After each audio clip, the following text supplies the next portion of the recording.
right, here we go. We have match 2 setting up here in the Backseat Genius versus Team Slab Sharks ICL experience here, and we're coming off the backs of a really interesting game 1 where Team Slab Sharks did pick up that that round 1 victory in match 1. So what's John need to do here to kind of get back into this and get his team on board? Um, well, I feel like it starts with a turn one play, not really just inking and passing there, if I'm being honest. Yeah, But little rough. But John also at this point does not know what Diego's playing, so maybe he's just like, "Hey, I'm just gonna ink my card and move on with life and hope for the best." And then he's probably a little upset that he sees a Daisy Duck. yeah, that's usually the not ideal situation when you draw go there. You know, I guess ink go. Yeah, That ink draw sounds. go. Two perfect gentlemen's already into the inkwell. But in my opinion, not the best card for this matchup. So kind of makes sense. You don't really want to give dogs any more fuel. They get enough of it on their own. Or maybe you do, and you're just chaotic like that. I don't know the problem. It'll be fine, I swear. Looks like we do pick up a turn 3 Clarabelle. So, still on pace to threaten pretty well here. As long as John can find any character next turn, then he's Mhm. threatening, that turn 4 under the sea, which obviously Diego, never wants to see. So it does dramatically change now. Now that Diego knows what's going on, knows that John's playing Emerald Sapphire, curious if this now kind of alters the next few turns here, and maybe he's going to dig for an Ursula 2 to get rid of the Under the Sea. Right. Daisy So the goes Daisy here questing. is going to quest. We'll see if Oh, it hits sick. something. Oh, Found a looks like Clarabelle. it's going to hit a Clarabelle there. So just going to draw John an additional card, and then I am unable to see what that is. It looks like Lilo. Lady No, that's Lady. the ladies. Yeah, Yeah, it's the beautiful ladies. enchanted ladies. One of the prettiest enchantments for sure. I will say this might be a more fair argument about which deck is prettier because both of them have a lot of pretty enchanteds. Yeah, yeah. I think my favorite between the two of them might be the Clarabelle Light on her hooves. Yeah, That was it's pretty sick. like the first card I ever owned a playset of enchanteds for was Clarabelle. Lover played her in set champs this week. She was awesome, lots of fun. There you go. Yeah, actually, the only play set of enchantments I have is Devoted Herald. Yeah, ooh, that's a good one too. So yeah, yeah. Don't hate me, chat. So we do get a Clarabelle. I don't think there's a draw there. Pretty confident. Didn't have enough. Yeah, I think Um, the Daisy offset it so that he can't yeah, draw the card there. which is fine. Either way, you drew some cards. You threaten the board. I do have a Bobby. Interesting. So we could have potentially Bobbied before and then maybe got that card draw off. But hey, maybe didn't want it. Maybe value the cards a little bit more. But this is Yeah, I mean, it could just dangerous. be a situation where he's just like, it doesn't really change anything because I'm just going to shift the Clarabelle down next turn anyways, Yeah. which makes sense. Yeah, this is definitely dangerous though, right? All right, so Ursula 2 is like, hey, show it to me. What do you got? Clarabelle, Under the Sea Clarabelle. He did have it, so gets rid of the Under the Sea here, which is massive. But there's still a big old 5/6 Clarabelle coming. Yeah. So now, I mean, I think if you're Diego here, I feel like you're just fine passing because both of your ladies really aren't long for the world if they do quest here. And I Facts. think you just want to hold on to them for a potential shift line in these future turns. And the fact that there is that Clarabelle Light on her hooves right now, just threatening pretty much everything that's happening, kind of makes it really awkward to want to quest. So I think if you're Diego here, you just play passively, you pass the turn here. Um, the Daisy is a little bit off screen there, but we do know that it is there. And he is actually considering the quest. Looks like that is going to be the case. So he could bring himself all the way up to 4. And yeah, we'll see what gets flipped off the top there. It's going to be Hades. So actually, very happy to see that the Hades gets picked up there because at least it's just one less card that he's going to get off the Clarabelle, and you have knowledge of what it is. Yeah, I think the information's key there. But for sure is like obviously you already knew he had the inkable, so no matter which what we're doing, we're gonna ink and play this Clarabelle. The ability to remove this Daisy is nice. But the other truth is that, with the way the board state is right now, a Clarabelle is not great. You're matching the cards with your opponents. You didn't have the end of the sea, unless we found like you're welcome. Maybe that like changes the math a little bit and helps a little bit. But I'd also be very weary of a tramp, like a tramp dapper, I believe, the 2 cost one that comes in and buffs. Like that means any one of these characters can just get rid of the Clarabelle, and that's not great, right? Like that's not a good position to Yeah. be in at all. So curious what John's gonna do here.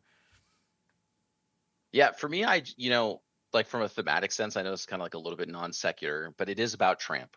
Mm-hmm. For me, I imagine the 2-drop Tramp just like he gives somebody a plate of spaghetti and then they throw it at a person. Yeah, And that's sure, sure.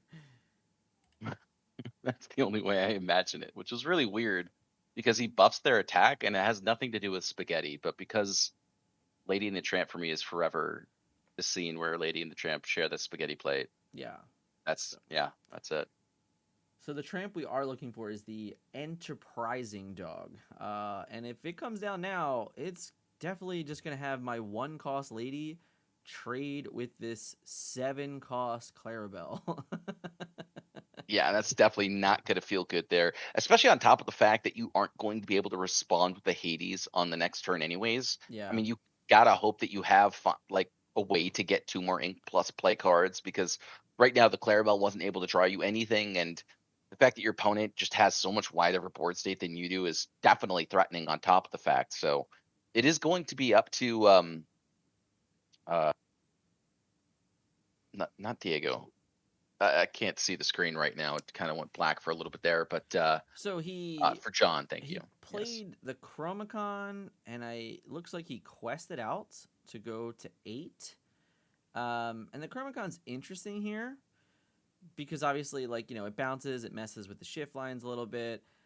So it can be a little bit more annoying. And this is going to be kind of forcing John to, like, really find an answer to the board. Obviously, we could have found Under the Sea. We could just have a Clarabelle 1 and then get rid of Chromacon, which would be probably the most backbreaking. The funny thing here, too, is that, like, if we challenge with the Clarabelle and he bounces it back, then we get our Clarabelle 1 back also, which gets rid of the Chromacon. So it's gonna be really interesting, like back and forth here between John and Diego of how this Chromacon is gonna manage the game for the next several turns. Yeah, yeah, yeah, absolutely. I think one of the most difficult parts here, right, is that like if the big Clarabelle attacks first, you know that the little Clarabelle is going to get returned to hand, which means that you're not going to be able to strip away the 1/2 lady as well. Yeah, So I we have to assume that the 5 strength Clarabelle is just going to get rid of one of these 0/3 ladies here that are just kind of really difficult to deal with. Not a lot of high strength characters in Emerald Sapphire to begin with, so Clarabelle just one of the very few cards that can do that for you here, and it looks like he's considering it. And again, I mean that just means that if Diego chooses right here, which for me, I do think that choosing the 3-drop Clarabelle is the correct line. It looks like that is going. He is going to agree with me in this situation. So that means that all of his other characters are protected. And I have to say, I mean, this just makes it seem like it was a very good use of the Chromecon this turn. yeah, it's interesting to note there. I think that that's like a 50-50 play on like how it goes out. And you also could have run the Clarabelle 3 into the 2 willpower lady and then and then basically say go ahead, because if you answer, if you bounce the big Clarabelle back, then you just get the little one back and you can just pop the Chromacon. So you kind of force Diego's hand a little bit more, and that's just the problem with playing against Emerald Chromacon. Like it does kind of create these very weird pain points in games and a lot of decision making going around because you're not, you can't control exactly what Diego is going to do with the Chromacon. Maybe Diego valued putting his own card back in his hand, right? Like maybe he said, "Hey, I'll just put my 1 cost lady back in my hand, and you can have your Clarabelle, but it can't challenge and get rid of anything, so it's not as important." Leaving the Pleek here, getting rid of the Bobby though, quite nice to kind of just manage this board state and not really, we're not in the danger zone just yet with lore, right? There's only currently 3 lore in play going to 11. That's not the worst thing ever. Yeah, yeah, that's not. Yeah, I mean, definitely. I feel like this is still pretty much anyone's game here. I think this Chromacon is going to prove to be very difficult to deal with. And as long as Diego just continues to utilize its capabilities as effectively as he has been, I think it's going to be fine here. Um, One thing to note though is that John is finally at that 7 ink um, threshold that he's been looking for. So this Hades is now online on this following turn, which means that the Hades, if that gets returned to play or returned from play, means that he's just going to be able to use it again and again and again. Diego going to bring himself up to 11 here. Just going to continue to play as fast as possible in this kind of sense. Just really wants to get to story as quickly as possible. And so Louis going to come down here, which means that he is going to be able to give Reckless to something here. Does not have bodyguard, so uh, really just not going to be able to utilize Louis in any other effective manner, I guess, if you understand what I'm getting at here. But Yeah. Yeah, it's just yeah, a body for lore. Definitely not the card Diego wanted on that turn, I would say. I'm sure he would have took any other card that just gained lore rather than that one, because paying 3 for it's kind of rough. But it does force action and say, hey, like, you're going to have to run into something so I can Chromicon, etc. yeah, yeah, absolutely. So Pretty stacked uh, hand there. I see a Clarabelle and a Hades to start. That's not bad. Now it's just about, hey, again, this is another term where you're like, hey, what is Chromicon going to do? How can it hurt me? just- that immediately made me think of a Chromacon isn't real, dude. It can't Yeah, hurt you. yeah, it's not real. It's not real. So, yeah, I mean, John definitely sitting here mulling over everything that he has to do here. I think this is a very difficult set of turns. Instead, he's actually just going to opt to quest. Bleakley is going to be, oh, Mm, taking back the step there. Okay. Um, so Bleakley, considering what it wants to challenge, as I do believe it has, what do you call it? Reckless. yeah. And one of them has Oh Reckless. no, So I maybe it guess was the the Clarabelle. Clarabelle has Reckless. So yeah, so he just opts to quest first, knowing that it's very likely that Diego's gonna bounce one of his characters back. So now he's like, at least I got the lore from the character. Yeah. I would like to see him actually still return the big Clarabelle to hand. Yes, this does mean that the Chromacon gets removed, but this also means that the Hades has one more turn before it gets played. Yeah, And I think that's good enough. yeah. I kind of agree here. Like even to me, like again, we're not gonna get anything out of the big Clarabelle, unless that last card in hand is a card that we can play along with the Clarabelle that pops, the Chromicon. Then I think like if my opponent's turn is just pay 3, put a 1/2 into play, you feel pretty good about it. So the Hades coming in, doing some work. Interesting to get rid of the Lewis there, and I think that I actually that's tough. I think that removing shift ladies is always where I want to be, but you can see here, don't even care about the Chromicon. We're just like, you know what? We're just gonna put another character into play and keep moving the game forward. Yeah, I think this is an interesting line here. I mean, I kind of tend to agree that the Hades is more important than the little Clarabelle, but I do think that this Chromacon has been putting in a lot of work and making things incredibly uncomfortable for John here. So Diego is going to be able to bring himself up to 13, potentially 14 if he finally finds the tramp that he's been looking for. But definitely not in the best of places either, honestly, because it just feels like as this game progresses, uh, his plays feel more and more limited. So he is going to be able to bring himself up to 13, which is convenient. But this Hades and this Bleakley potentially able to get rid of something here. So it is going to be up to John to uh, effectively utilize the tools that he has at his disposal, but he needs to start finding a way to gain lore because at this point in time, Diego has an 11 lore lead and you just don't have enough characters on the board here. And the fact that this Chromacon still exists means that you're just not going to be able to develop any further amount of characters because you have to respond to what's going on. Yeah, and the big thing about the Prince here is, that card gets over the hump of Under the Sea, and it can't be Hades. So until it turns sideways, you kind of just have to stare at it, and that's going to be a little bit more uncomfortable as well. Because the other thing that we can start doing is obviously like, hey, like whatever we decide to do on this turn, Bouncing any of these characters is relevant, and it looks like we're deciding to quest potentially with Hades first. This way, you can get the 2 lore, and if Diego bounces Hades back, you're kind of like, yeah, that's fine, good for me. Then it looks like the Pleakley will be the trade. It's interesting to me because I think there's a world where you're all supposed to. Obviously, if we don't quest the Clarabelle, it's interesting because then we can just shift and then take out a second character potentially. So it really does matter what Diego's going to do with the information. Like he knows he has the Clarabelle, so he's not like he's not like, oh, this is blank information. So there's a world where he just bounces this clumsy Clarabelle and says, okay, I'm going to be happy with the 4 lore that's still in play.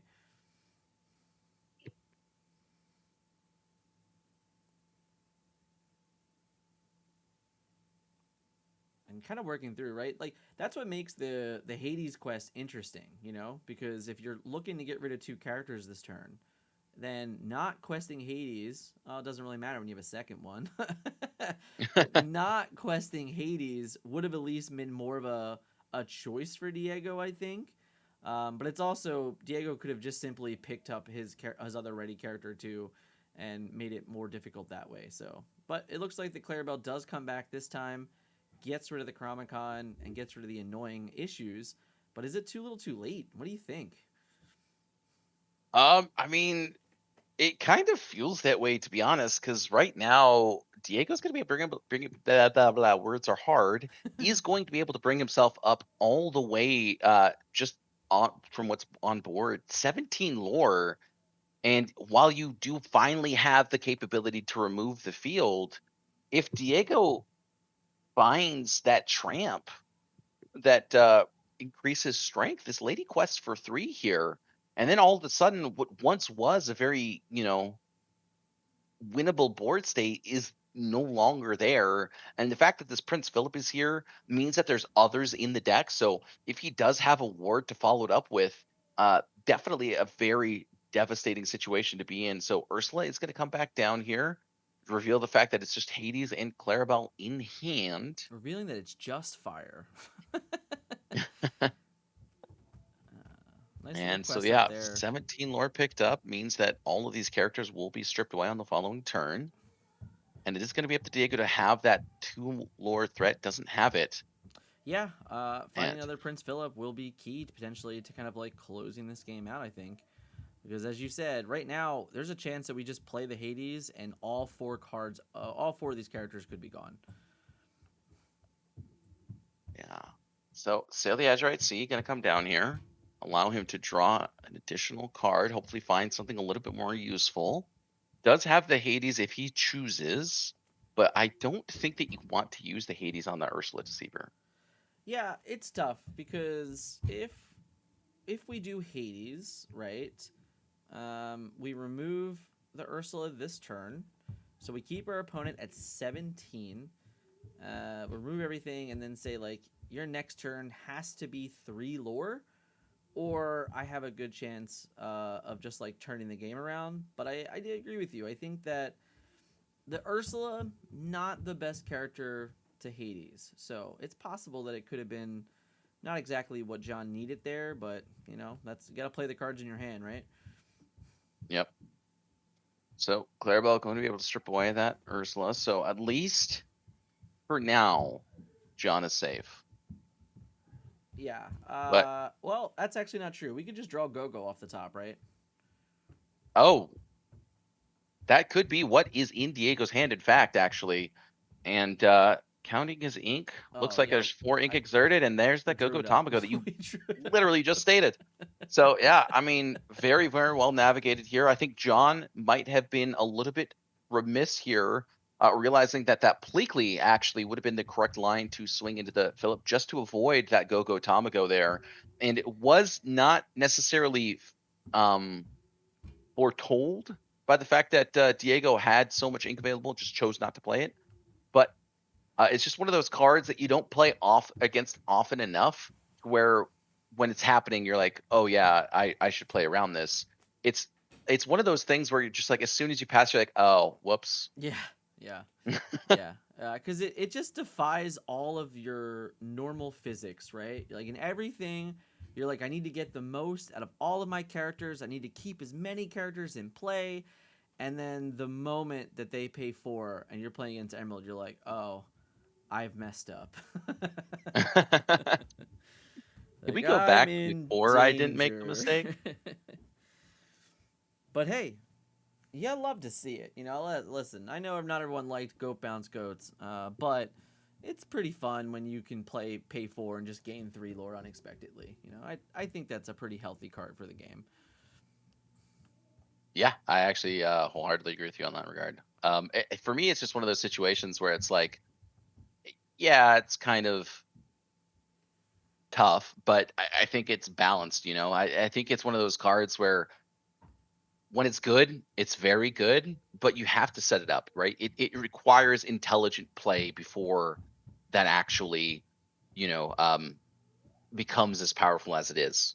Kind of like very akin to a whole new world, which is Diego's playmat there. So Yeah, Diego is a world's competitor. One of the 28 players that got to play in Worlds in season 1, and it is a mm, gorgeous playmat. You have to love to see it it. is. It is. More It is also, really cool. just listen, we're not privy too much over here, but we know, right, that playmat costs a pretty fair bit of money. So it's really nice to see Diego hold on to it as like a trophy for himself. It's kind of just Right. remembering, like, hey, I won a DLC. I'm playing in Worlds. I'm great. This is, like I love to see it. That level of commitment from the Lorcana community. I think it's really difficult for people to hang on to like trophies like that really they cost a fair bit of money. Yeah. I mean, I wholeheartedly agree with you. I will say this though. Um, I think I'd rather have the card. I think have you seen the card in person? Because I have oh my god. I don't know. I'm trying to think if I know I was in the same room as one. I'm not sure if I actually looked at it though. I Okay. don't remember, but I could certainly make that happen soon. The next I haven't I before Milwaukee I could probably see it. Okay.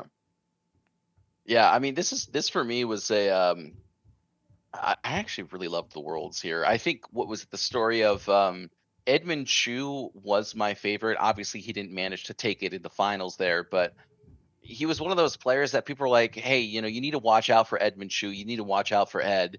And then in Worlds, he just absolutely popped off, and everyone was like, "Look, dude, he's the big bad." But secretly, it was actually DKP who was the big bad the whole time. And I mean, Yeah, what incredible Worlds. I mean, listen, when you win a DLC, when you win nationals, and you finish in the finals of Worlds, you're probably the best player in the game. I understand DKP won that match, but I think Ed's consistency is like out of this world good. So Yeah. Yep. I'm excited with you to on see what that. Ed does in season 2 for sure. Yeah. Honestly, excited to see how Diego does. I mean, he's won game one here. He played it very patiently. Very obviously was just trying to push the envelope as far as he could. Managed to get himself all the way up to that 17 lore, and what looked like a final situation where John was just stabilizing, ended up being his death knell there because he just chose to challenge with the wrong set of characters. He needed to have that Plinkly take the damage because it needed to not have 3 damage on it, and that Hades did. So that just meant the game there. So game two here, John off to a decent start with this Bobby, going to be able to filter one of his cards here that he doesn't want, Yeah, and and gonna listen, in that game one, there's a couple different takeaways because of Emerald Karmacon and the way it works and like the amount of decision points that happens. There's kind of like a lot of coin flip battles that you're playing, with yourself and with your opponent. And at the end of the day, Diego has all the power. Like if you're the one with the Emerald Karmacon, you get to choose what happens and when it happens and how it happens.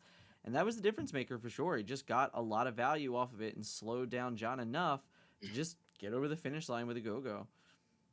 yep, yeah. I mean, that really was just the story of the whole game there. So um, Daisy is going to come right back down here on turn one. Is on the draw though, so slightly dampened in terms of its power. But that does not take away from how strong of a card it has been just historically and in this current meta. So Clarabelle is going to get inked. We have to assume that some sort of ramp spell is going to be played. Looks like it's going to be the Tipo here. So that shirtless boy just doing exactly what he's supposed to do. Going to be able to ramp John to 3 ink and hopefully set up that day, that turn for Clarabelle that these green or these Emerald Sapphire players are just so famously known for. Yeah, it's interesting because we've already inked two of the three cost Clarabelles into the inkwell there, so makes it a little bit more difficult. I love the hesitancy. Like, nope, we can't gain Lord because Tramp is a card, and we don't want to lose Bobby. Obviously, in game one, we didn't see if John had any Baymaxes, but if Diego were to decide to turn sideways here, Baymax would be a really good punish for sure. Yeah. Yeah, you don't see much Baymax anymore in terms of these Emerald Sapphire players. I mean, I think it's frequent enough to where players Ooh, are concerned no about it, but presence for John.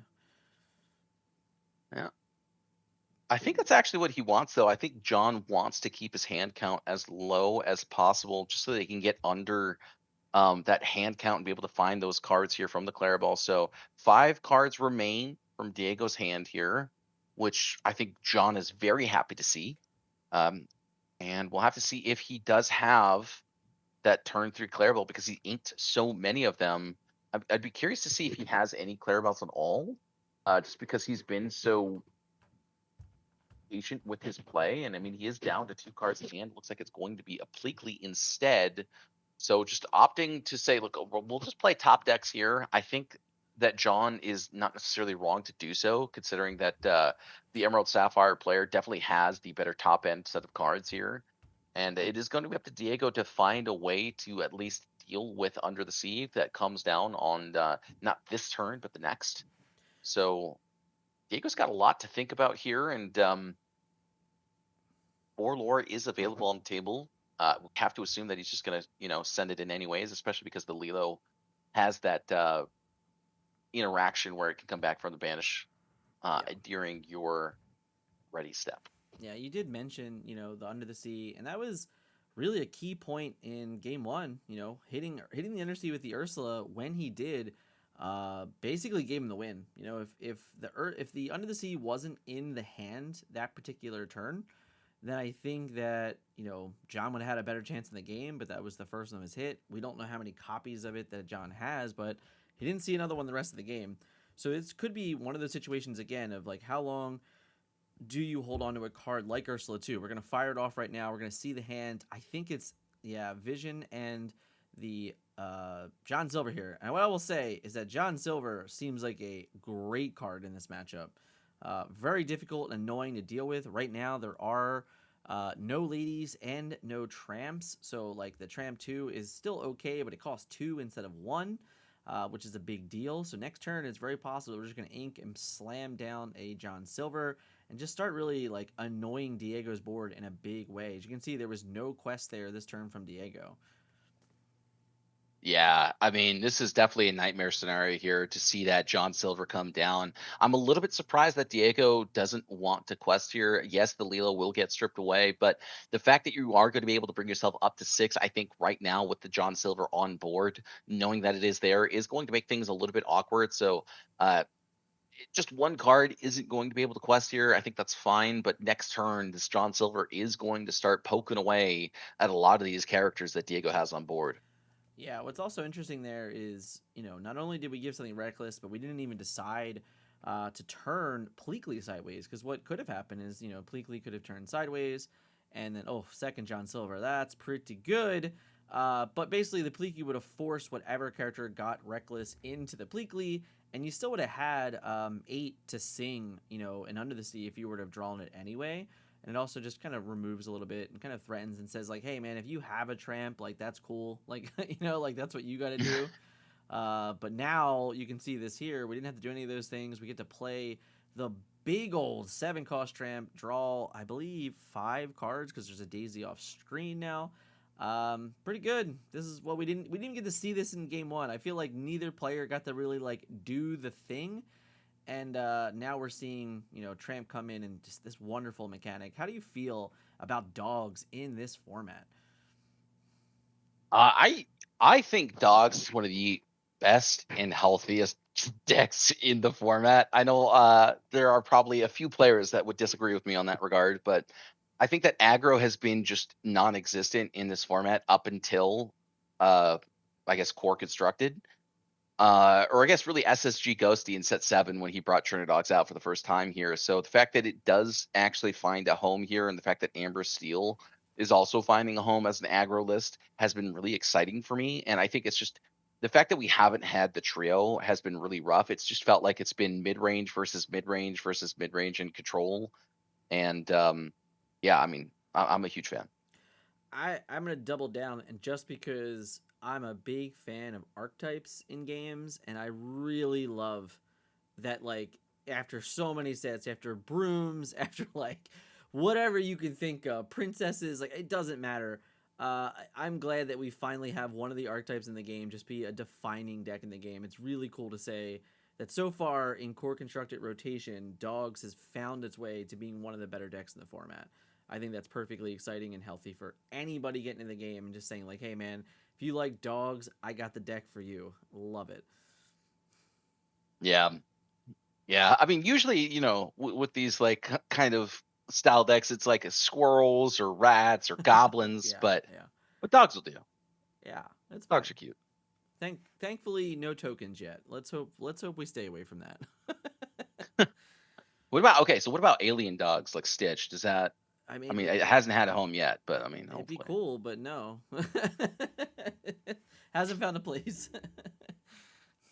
Would it be called space dogs? That'd be Is cool. that? I That's like fine. that. If you put space in front of anything, it sounds great. Like cup, space cup. Ooh, all right. I see what you're laying Yeah. down here. Pen, space pen. Hmm. So Mind we know we blown. have a John Silver and I believe, um, actually a Vision. That was the only two cards we knew so far. So there's a Correct. third Yeah. third card that's like missing, but second John Silver here still feels kind of good. Yeah, I mean, I honestly, I feel like I just dumped down the second John Silver anyways. I don't think I really need to challenge with anything other than the Pleakley. You could use Pleakley plus Tipo to get rid of the first Daisy Duck of two. That does leave you a little bit susceptible to that tramp, however. But I do think that that's okay, just because, I mean, now you got two John Silvers. I don't know. I mean, that seems pretty good. Yeah. Obviously, Under the Sea could be a reasonable call here, right? Like, if we just Yeah. played Visions and dug for 5 for Under the Sea, it removes the whole board. So there is a world where that could have been an okay play. But we're going to go with the stats route, giving another card Reckless. My guess is this John Silver's going to quest, give another card Reckless. And then we're probably going to make a trade with Pleakley just to get something off the board. But this removes a lot of lore and forces action. And, don't get me wrong. The Tramp Enterprising Dog, if there is one in the hand, it's going to be annoying. But, like, hey, that means you're still getting, hopefully, a card off the board. I will say, the Tramp, in general, will live through challenging a John Silver, though. So that's pretty notable. Yeah. Scariest potential, too, is what we might enable with a Go-Go. Right. I think that's actually what I was going to allude to here. I think really the biggest threat that you have at this point is the Go Go Tamago. The fact that you have two John Silvers on the board here is honestly one of the worst case scenarios for Diego. This just means that four lore always will not be available here. So he really only has five lore, access to five lore at this current moment. And then, next turn it might just be two less lore or four less lore on top of that fact. So Lady is going to come down here. Pretty good card. Hopefully finds a little bit of a home in regards to just that enterprising dog. But it looks like There there it is that is. enterprising dog. It is going to be able to get rid of at least one of these John Silvers now. So going to choose the Lilo. Yeah, seems good. I assume it already has Reckless. Yeah, Lilo goes away, but she comes right back, so it's okay. Okay, I know you didn't mean to make it rhyme, but it rhymed, and I'm proud of you for it. Oh no! So we get oof, man, we get big trades here. Looks like Daisy and Lilo are the reckless targets potentially, and we're gonna get two trades. We get rid of a John Silver, we get rid of a Pleakley. Still able to sing Under the Sea, which is definitely the best card that John can draw here. No questions asked about that. But otherwise, up to 11, threatening game. Uh, we do get to pick up a Clarabelle, which is nice, but I think this is all going to be on the Vision of the Futures here. If Vision can find Under the Sea, the game is going to be okay. If it can't, it very well might be over. Yeah, and I think I saw him just pick it up right now. Nope, definitely wouldn't use that visions otherwise. Hey, maybe he did, and he's just like, this is still the best play. Make my opponent think I had to find it.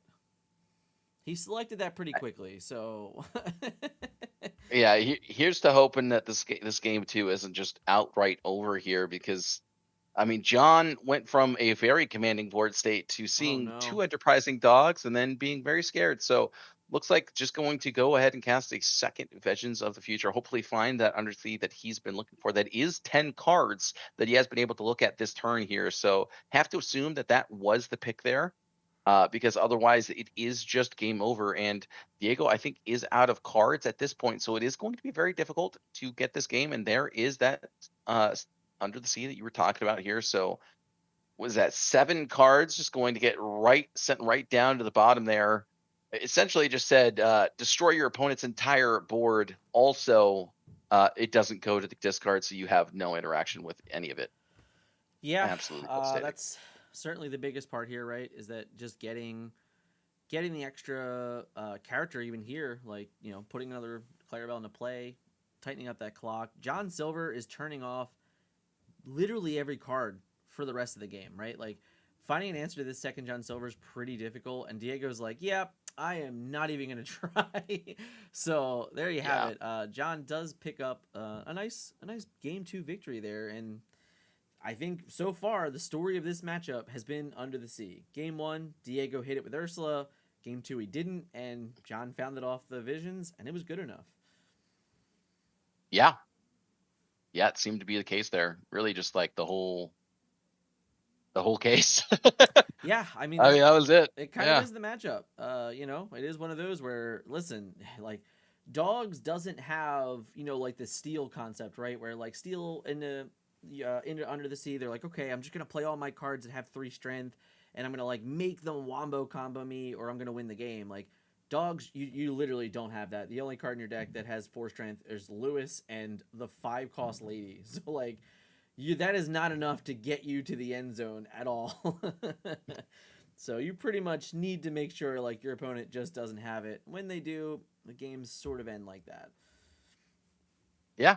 I mean, and that's I feel like verbatim what just happened. So unfortunate for him, that is the case, but that does happen. So we'll just have to go to game 3 and see if Diego on the play can take it here. I do say that aggro is a lot more favorable on the play than on the draw. So Mhm. it definitely will have a significant impact overall on the game. I wouldn't say game deciding per se, but definitely will have impact that is felt. Yeah, and what I'll say, I we still have yet to see any giant robot Baymaxes, but in those visions, I did see Scrooge McDuck. So there is potentially still a 5/5 to be played on turn 3 off ramp, which still threatens the game pretty well. So it is notable that like in game 1 we kind of didn't have those things, but they're there. The tools are there to survive for sure. Yeah. Oh, weird. Now both these decks are they're definitely looking for key pieces to start. So the altar again, I don't know about you, Sasuke, but I think the most powerful thing in Disney Lorcana is the altar. It's just like so good, and even there you Yeah. see Diego. I think it was 4, maybe 5 cards. Just looking for the right cards right there. Oh, was that a big 7? Yeah, so right there, that's how powerful the altar is in this game. Like the idea that you're just like, you know what, I'm gonna ship 7 cards, draw a brand new hand, and look for the best cards that I need to be successful. Man, how good is that in Disney Lorcana? Yeah, it's pretty powerful. I will say this: I think that a lot of games are often decided just in the altars alone, and that's not to say that it's overpowered, so overpowered that like you lose the game just on the altars. It's that there are so many decisions that you have to make just that early on that the altar becomes that significant. Yeah, I mean, So I think it's interesting. I think it allows the game and for certain decks to be successful. In all honesty, like having a dogs deck like this be able to alter 5 or 4 to try and find the tramp 7, to try and find the ideal setup for the opening hand. I think that's healthy. Absolutely. I think specifically because listen, it's a rules where everybody can do it, right? Like everybody has the same altar. There's nothing that you're taking away from one opponent to another. And I think that is, it does lead to, probably polarizing gameplay sometimes. Like, listen, we're not too far removed from turn 2 Diablos and turn 2 whole new worlds. Like, thankfully, we don't live in that world currently, but like that was enabled because of the altar for sure. Absolutely. Yeah, I mean, at least consistently, Yeah, I don't think that it would have. I think every like 100 games or so you would get it, but like in Lorcana it feels more like once every 5 games, honestly. yeah, So lady is going to be the turn one here. I feel like this is the most ideal. We've seen these ladies before in the past just absolutely take over games. And the fact that there's a bend to my will just being stripped away here tells you that John is running an amount of bend to my will. So if he's got a lot of uninkables here, which I think that tells me he's got several of them, definitely not the ideal start here for John. And yeah, that Bobby just can make things that much easier for him. So yeah, right, 100%. In the playbook, you don't have Alter 7 for Bend to My Will in the Dogs matchup. So I don't think it's in any matchup, but definitely not the Dogs matchup. So Bobby being able to get rid of it, big help. Love the cheese tower. He's doing all of the work. yeah. Honestly, I think he is my favorite card just because his name's Bobby. That's fair. It's that simple for He me. he's really close to being my favorite card in Fabled for sure. Big fan.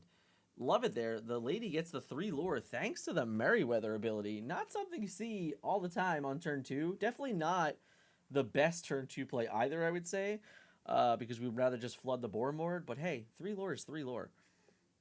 Yeah, I mean that's what I was gonna say to you, just in response. It's like, at the end of the day, it is still just 3 lore, and Oh it could just be that he no. has some sort of turn two play that he doesn't really like here. And the fact that John doesn't have that turn two ramp Oof. might honestly be the game right now. I mean, a lot of people don't realize how significant of an impact that can have. If John doesn't find the ramp in these next 2 turns to be able to just shorten up, be able to play that turn 5 John Silver or just that turn 4 Clarabelle here, it is going to mean that there is a huge amount of this game that is no longer playable here. So that lady going to quest for an Oof. additional 3 here. Merriweather going to bring himself all the way up to 7 after the fact here, and now there's 2 ladies on board. There's a Bobby on board. There's a cursed Merfolk on board. And while Diego's at 1 card in hand, I mean, he's sitting on 7 lore on board or 6 lore on board already. Not to mention that those ladies do have the potential to create a lot of value here. So Yeah. unfortunately for John, that means that again, no ramp here and no draw off the Clarabelle either. This Bobby just sits here and does nothing. And I mean, this is just the absolute nightmare here for John. Diego feeling very happy about this game. And honestly, right now, I just don't know how he's supposed to get out of it. Yeah, like I was gonna say this for John, not only to not have one of the 8 Rams, but to also not have one of the 4 Vision in the future. Like normally, this deck does not need to ramp on turn 2; it just needs to ramp on turn 2 or 3. So like to have none of those 12 cards in his first 8 cards after a 14 card mull, wow. That's like that just shouldn't happen. So like Diego defying the odds here for sure, and John is just this is it. This is kind of what happens sometimes. The big downer for Emerald Sapphire is it very often can beat itself, and I think in this game that's kind of what you just saw. I cannot think of a way that Diego does not win this game literally next turn. I think the game is just like far and wide over. We're just gonna gain a bunch of lore here. There's not even a good effective trade for John, and yeah, this is dogs. This is what dogs can do. You can see this is just for everyone at home here. That was turn 4. Yeah, Like, he just that's got dogged turn on, dude. 4. I mean, quite literally, Diego just dogpiled onto the board, and that's it. I'm going for as many dog puns as I can right now. Yeah, I no, hope you you know just that. listen. Take it for a walk. It's fine. I like it.